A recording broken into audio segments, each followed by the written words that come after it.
Oromoota akkam nagaa fayyaa bakka jirtan maraa nageenya isinirraa jiraatu. Kun akkuma isin beektan Oromoo Republikaan keessan ees jiruun deebi'ee jira. Deebi'uun kiyyallee sanuu YouTube irra deebi'e bakka addunyaa martirra wal geetteetiin information addunyaa viidiyoodhaan walii dabarsitee waliin haasoftu. Ees jiru Oromoo Republikaan kenna baga deebite namni baay'eetu naan jedha. Haga isinirraa fillee nama baay'eetu waliin haase haga faranjootaatiin baatutti. Ees, if you don't speak for your people, the realest way you do, nobody's gonna do it. You know you're gonna get sold out. You're a third world. You are the biggest population in Africa next to Nigeria. So you're not gonna eat Nanjeti Faranjin unless Oromo people stand up strong for what belongs to the Oromo people. Kanaaf isni deebi. Oromoon liidarii Oromoo ta'uu qaba malee.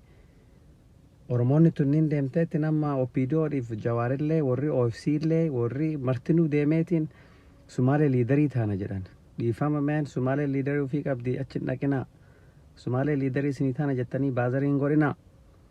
Tigree bira dhattanii liidarii isinii taana jettan. Dhiifama jarana Tigreen liidarii ofii qabdi isiniin barbaaddu Oromoon barbaaddu Tigreen liidarii haa taatuuf Oromoon Tigree irratti. Wallolaaf wal ajjeesuun hin dhaabatu akkuma nurraa kaa isin liidarii kennan taatanii Oromoon liidarii Oromoo barbaadanu jennu jarri martillee akkasuma jetti. Amaara bira dhattanii Amaara rabbashinaa Amaara liidarii isinii taana jettanii isin liidarii Oromootaa Oromoota. Deemtanii Amaara bira dhattanii anatu liidarii sii ta'a anatu sii beeka Amaaraan hin jedhinaa.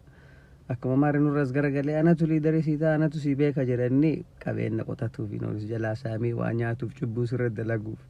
Amma jarroo OPDO'tunii fi warri akka aktivistoota kunniin jabbiloonni Jawaarillee amma harka dhoofti dhugamaan deemtee Sumaalee gabroomsitee qabeenya Sumaalee jalaa haratti seeti jabbiloonni Jawaarillee jabbiloonni OPDO'llee Tigreellee dhattee gabroomsitee qabeenya jalaa haratti Sumaaleellee dhattee gabroomsitee qabeenya jalaa haratti akkana seeti jabbiloonni tunniin marti.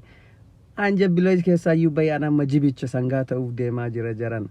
Kanaafuu sangaana godhuu keessaniif galatooma Facebookiidhaaf YouTube irratti as dhuftanii laakiif sheerii garroobdaniitiin haasa'uu hin dandeenya waa'ee qabsoo Oromoo. Oromoon akkamitti liidarii Oromoo ta'aa jenneetiin haasa'uu qabna malee amma kadeemanii Sumaaliyaa baazarii godhanii Tigree baazarii godhanii Amaara baazarii godhanii jidduma kanneen deemanii cubbuu jarri nurra dalannee nullee sobnee cubbuu irra dalanna kasin jettan kun naman quubsu jaran namni gowwaan hin jiru.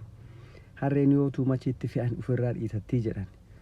Akkasuma ta'e ofirraa si dhiitatu waan hawaasni ganaa deemeetiin kanaafuu Oromoota liidarii nama biraan ta'inaa jedhee Oromoo Republikaan liidarii Oromoo ta'a jedhee deebi'u jira. Kanaafuu deebii kiyya kanarratti namoo transparency malee waan adda jedhan san dagatanii boru dagatanii waan adda rakkanne kana boru dagatanii yaa waan irraanfatu nu jedhe.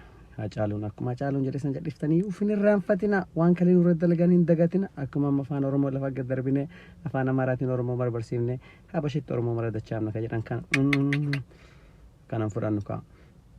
Oromoo Republican deebi'ee jira galatooma laakiidhaaf sheeriidhaaf Oromoon akkamitti Oromoo haa jabeessu haasofna malee hawaasa biraa dhandheetiin sobnee gabroomsina jettan kun haa hafu galatooma nagaan like share subscribe. Welcome back to the show folks. Galatoma nagaan peace.